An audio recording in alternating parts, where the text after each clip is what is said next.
Кыргыз Республикасынын Конституциясы ар бир адамга жалпыга таанылган принциптерде жана ченемдерде каралган укуктарын жана эркиндиктерин сот аркылуу коргоого кепилдик берет.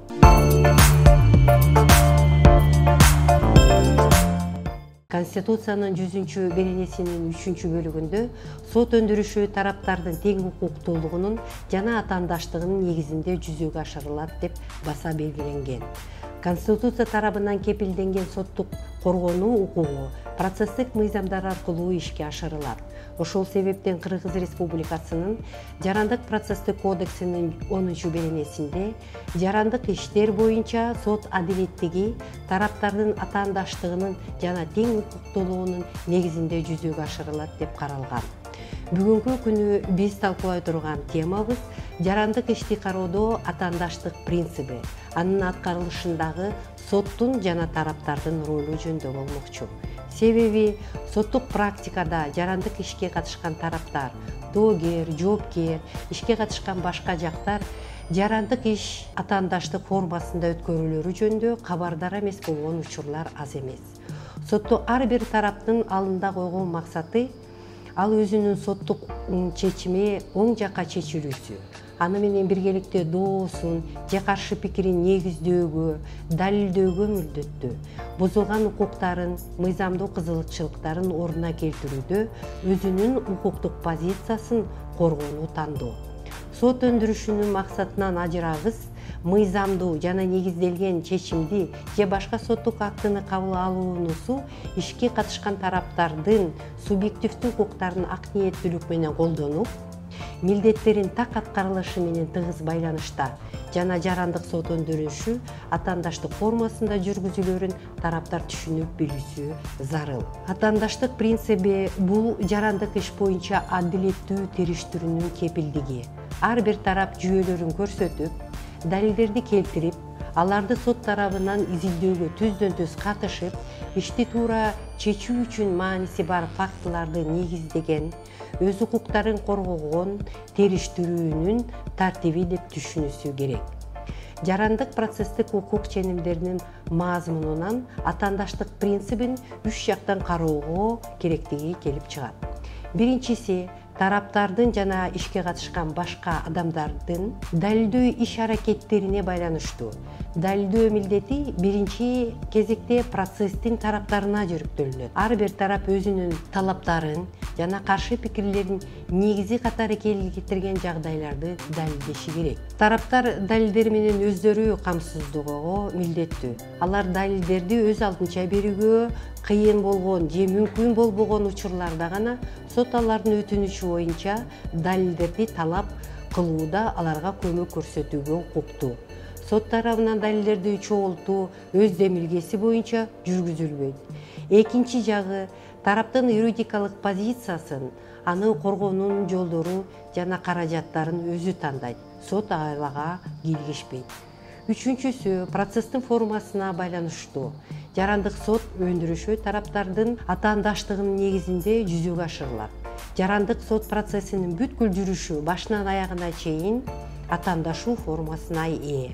Тараптар сот отурумунун жүрүшүндө далилдерди көрсөтүү, аларды изилдөөгө катышуу, иш боюнча өзүнүн укуктук позициясын негиздөө, соттук жарыш сөздөргө сөз сүйлөө жана башка аркылуу ишке ашырылат.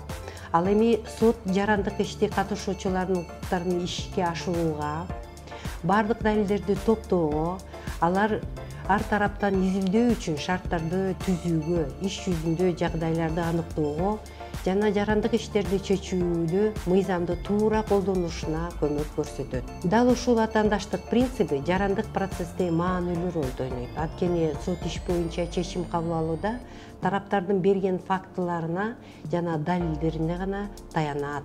Андыктан айтылган принципке ылайык ишке катышкан тараптарга жана башка жактарга өз позициясын коргоо мүмкүнчүлүк берүү үчүн кеңири укуктар берилгенин баса белгилеп кетүү маанилүү.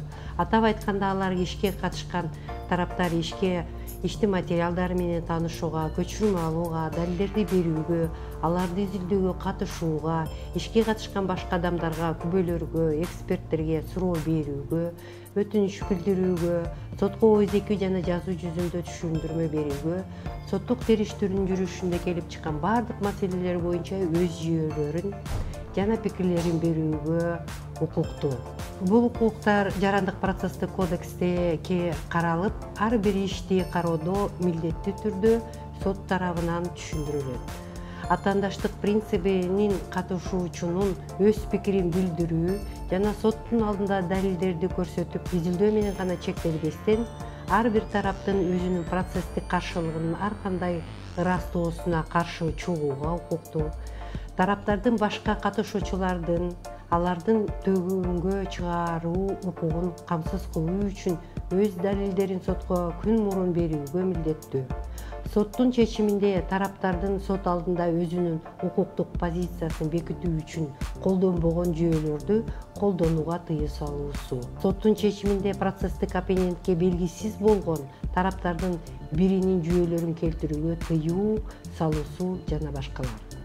Жыйынтыктап жөнөкөй сөз менен айтканда, атаандаштыктын маңызы жарандык иш кароодо сот өзү далилдерди чогултпайт жана болгону тараптардын атаандашуу процессине катышуусуна далилдерди келтирүүгө шарт түзүп берет.